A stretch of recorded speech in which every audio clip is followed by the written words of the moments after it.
It's only going to get worse out there. Be ready, be able, be capable of defending yourself and others. Hey everybody, it's Michael with Asymmetrical Preparedness. You've heard about the recent events, the nightclub thing, the Walmart thing, and the potential for false flags also. These kind of things are going to happen, unfortunately nowadays. We need to be ready for them. I'm going to talk about how we need to be ready for them, some things we can do, and some plans of action, stuff like that. But first, please subscribe, ring the notification bell for all, hit that thumbs up, share the videos, and comment below, please. I really appreciate it. Got to grow the channel, reach more people, build the community, get more people into prepping. That's the whole goal. All right, so one of the best things you can do in any situation to protect yourself and or others is situational awareness. We're also going to talk about other things also, tools, stuff like that. But I'd like to talk about situational awareness first, because the best way to survive a fight is to not be in one. Situational awareness isn't just you walk into the store and who's around you, what's going on around you, although we'll talk about that also. Situational awareness is also what area are you going into? What intel do you have on that area? What's the threat level in that area like? What has been going on recently? What events are likely to happen currently? Stuff like that. Has there been trouble there recently? Is it a high threat area, meaning crime and or violence? Sorry about that. My lab's barking to go back in the house. Prior planning will make a difference, especially around the holiday seasons. The holiday season is a higher potential for things like this to happen, I feel. Increased tensions. You guys have seen the Black Friday stuff. I mean, in the past, people fighting over a pair of Nikes and stuff like that, or Air Jordans, or whatever it is. I don't know. Don't go. That's what I do. I don't go out of the house on Black Friday. It's not that I don't go out of the house, but you guys know what I mean. There's tons of good deals online. Some of my favorite places have great deals. And I forget if I'm supposed to talk about other websites on here, but Optics and The Thing We Live On, yeah, that website, as well as Primary, the other term for defensive tools, yeah, The Right to Bear. Those are two of my favorites, and good deals on them right now. I'm looking at I'm going to be doing a build soon on Patreon. Civilian, like AR-249. If you catch my drift, what I'm talking about there. Links in the description below for that, for Patreon. It's $1 a month. Lots of good content there. If you want to join us there, great. If you don't, whatever. All right, so yeah, knowing what areas you're going into and what's been going on there, very important. Okay, situational awareness, like for yourself in your immediate vicinity. Going into stores, they're basics you got to cover. You got to know where the exits are. You got to know like windows, doors, stuff like that, emergency exits, etc. And paying attention to who's around you. Being a people watcher, watching body language, watching eyes. Where are their eyes looking? What is the normal behavior? Is it out of the normal? Bulky clothing when it's not necessarily appropriate, or unusual bulges under their clothing? There's a lot of ways. It's hard to talk about all that stuff, but situational awareness is very important. What's going on around you is very important. Then tools. You got to have a defensive tool on you at all times. I feel, personally, that's my belief. I do at all times. because I don't know when something's going to happen or where something's going to happen. Now, I've thought about this for a while, the whole hero thing. Say you're at Walmart and say you're at the back of the store and you hear, shooting up front. All right, does that mean I'm going to draw and go running up there and be John Wayne or something like that? It depends. If my family's with me, probably not. I'm just going to probably try to keep them safe. If it happens in my immediate vicinity, that's a whole different ballgame. Of course. Of course. But if I go running up front from the back and end up getting taken out, what's my family going to do?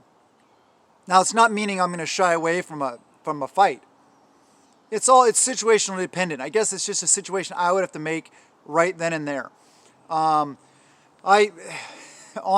probably would go. Just my nature. It's that whole sheepdog mentality, protecting others, taking care of others, and watching out for the flock. So that's part of it. But if you're not carrying a tool, you don't have that option. And get the appropriate tool for you. Meaning, what do I mean by that? So I used to have, or I still have it, but a full-size handheld defensive tool. And it was uncomfortable to carry, and in the summertime, it wasn't as good an option to carry. And back then, I was also heavier. So the appendix carry, carrying right here, wasn't an option. I wasn't fat or anything, but I couldn't do it back then. So I had to carry it back here, which prints a lot when you're wearing like a t-shirt and pants. I wasn't comfortable with that. So sometimes I found myself leaving it in the car. Well, if I leave in the car, it's not going to do me any good. It's not going to do anybody any good. So then I got a little pocket version of one that I could carry in my pocket. And I also got a little ankle rig for it. So I could carry it in either location. And people were like, I mentioned that before, 380, by the way. And they're like, oh, 380, that's nothing. You might as well have nothing. Well, not true. Because the way I shoot and my training level and my expertise level, it's way better to have that on my ankle than a 9 in the car. Much better. Now, of course, since, evolving, now I've become more fit and I can carry here, and a really popular version, 19, is, what I carry. That is a capable system.